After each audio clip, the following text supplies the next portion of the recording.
Malkajgiri police కమిషనర్‌గా సుమతి గారు, IAS గారు ఎప్పుడైతే నియమితులయ్యారో అప్పటి నుండి ఆకతాయిలకి గలీజ్ దందా చేసే వాళ్ళందరికి కూడా కునుకు లేకుండా అయిపోయింది. తను చేసే కార్యక్రమాలతో అక్కడ ఏదైతే మల్కాజ్గిరికి సంబంధించిన పోలీస్ పరిధిలో కొన్ని కీలకమైన కార్యక్రమాలైతే చేపడతా ఉంది. ఆ కార్యక్రమాలతో ఆకతాయిలందరికి కూడా ఇబ్బంది అయ్యే పరిస్థితి అయితే కనబడతా ఉంది. మొన్న చూసాం దిల్‌సుఖ్ నగర్‌లో అర్ధరాత్రి తాను అక్కడ నిలబడి ఆకతాయిలు ఎవరైతే ఉన్నారో వాళ్ళందరిని కూడా భరతం పట్టిన నేపథ్యం కూడా చూసాము. ఎవరైతే తనని ఇబ్బంది చేశారో వాళ్ళందరిపైన కూడా కేసులు నమోదు చేశారు. వాళ్ళందరినీ కూడా అటు జైలుకు పంపించిన నేపథ్యం చూసాం.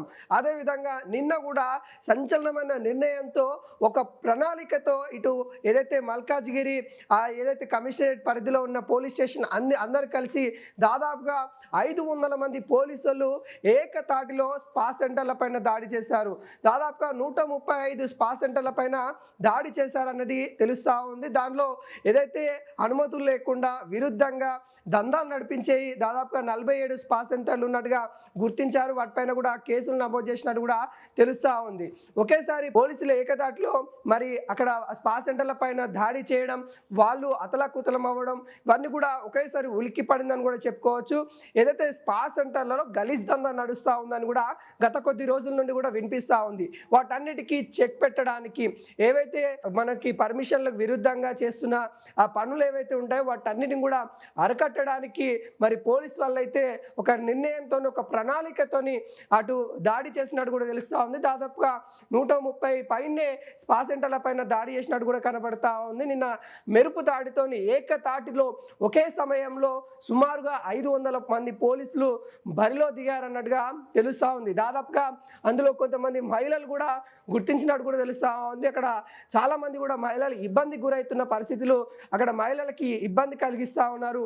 వాళ్ళందరూ కూడా ఇటు పోలీసు వాళ్ళైతే కాపాడినట్టు కూడా తెలుస్తూ ఉంది. అదేవిధంగా ఇటు ఇక్కడి మహిళలతో పాటు ఇటు ఇతర రాష్ట్రాల నుండి తీసుకొచ్చిన మహిళలు కూడా అత్యధికంగా ఉన్నట్టు కూడా గుర్తిస్తూ ఉన్నారు. వాళ్ళకు కూడా సహాయం అందించి వాళ్ళకి రిహాబిలిటేషన్ సెంటర్లకు తీసుకెళ్ళి వాళ్ళకి కావాల్సిన హెల్త్కి కావాల్సిన ఇబ్బందులు ఏమైనా ఎదుర్కొన్నారో వాటికి అవన్నీ కూడా అందిస్తామని కూడా చెప్తా ఉన్నారు.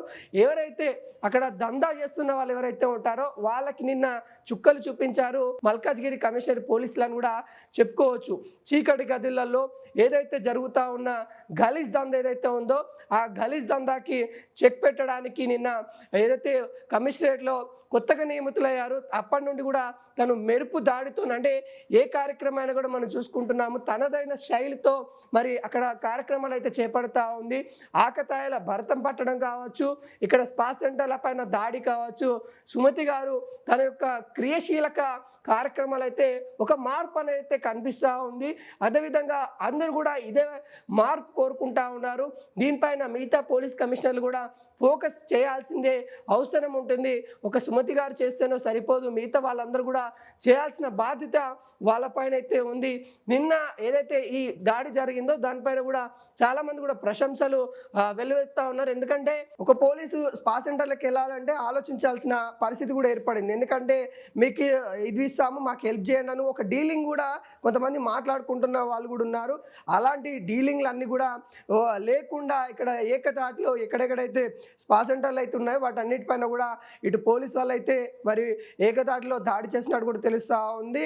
అక్రమంగా ఏదైతే రిజిస్ట్రేషన్ లేకుండా ఏదైతే ఫిజియోథెరపీ అంటారో ఇంకా వాటికి సంబంధించిన ఏవైతే వాటికి రిజిస్ట్రేషన్ లేకుండా ఏదైతే మహిళల్ని ఇబ్బంది పెట్టుకుంటా ఏవైతే ఉన్నాయో వాటన్నిటిపైన మరి పోలీసు వాళ్ళైతే కేసులు నమోదు చేసినట్టు కూడా తెలుస్తూ ఉంది. ఇలాంటి వాటికి మరి ప్రజలు కూడా, అంటే మీ పరిసరాలలో ఇలాంటి ఏమన్నా జరిగితే మాత్రం మీరు కూడా బాధ్యతంగా పోలీసు వాళ్ళకి ఇన్ఫర్మేషన్ ఇవ్వండి. మీకు మీ పరిసరాలలో ఇలాంటి ఏమన్నా జరుగుతూ ఉన్నా, ఇలాంటి ఏమన్నా గలీజ్ దందాలు జరుగుతూ ఉన్నా మీ బాధ్యత పోలీసు వాళ్ళకి ఇన్ఫర్మేషన్ ఇవ్వండి అని కూడా పోలీసు అధికారులు అయితే కోరుతూ ఉన్నారు. అదేవిధంగా ఎవరైతే రెంట్కి ఇస్తూ ఉన్నారో వీటికి సంబంధించి రెంట్కి అయితే ఎవరిస్తూ ఉన్నారో వాళ్ళు కూడా బాధ్యతంగా వివరించాలి.